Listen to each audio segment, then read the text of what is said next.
Hello there, Ray here, and today I would like to show you a very simple vertical wireless redstone component that can be very useful.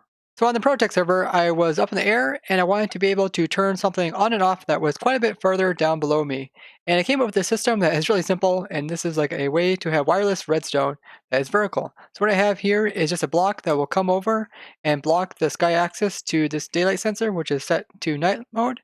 And then I have another daylight sensor over here, which is also set to night mode, and they're both detecting sky axis.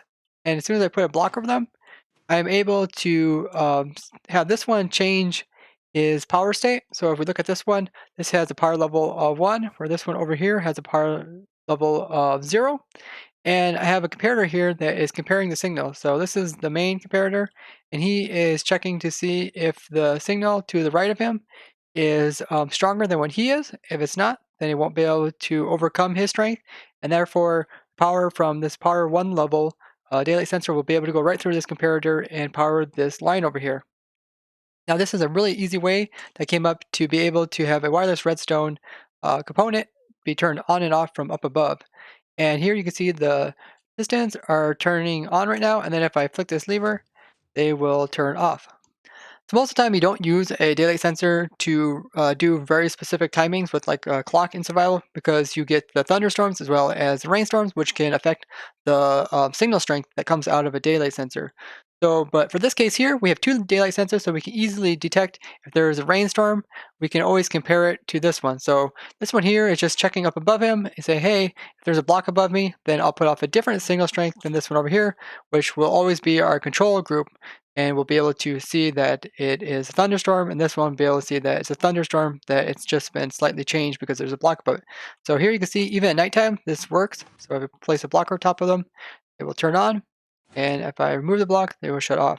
So yeah, it works in thunderstorms, rainstorms, and it doesn't matter what time of the day you turn it on or off, or if you leave it on during the whole entire day, it will stay on. So if I just switch back to daytime again, you'll see that it will work just fine.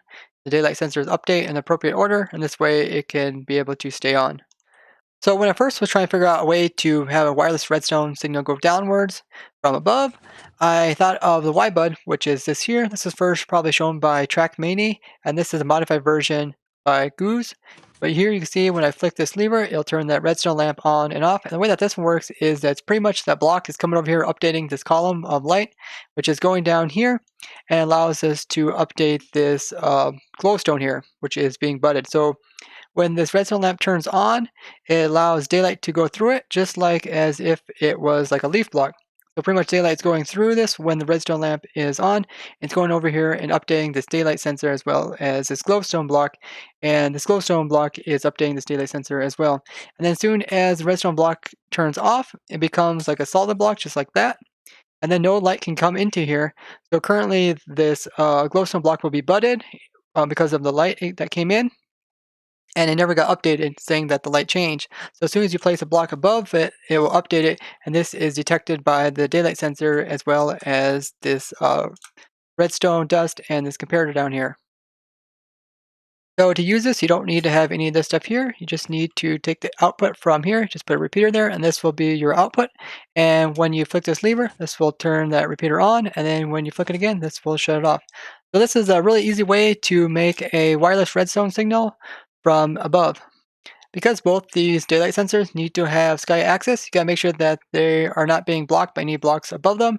So you want to make sure there's no solid blocks or any blocks that will diffuse the light, such as like cobwebs or leaves and stuff along that line. And this also means that you can use any type of transparent block, such as glass above this, and that does not affect it. So if you found this interesting, show me with a like. If you'd like to see other small redstone devices, subscribe, and don't forget to comment. Bye-bye!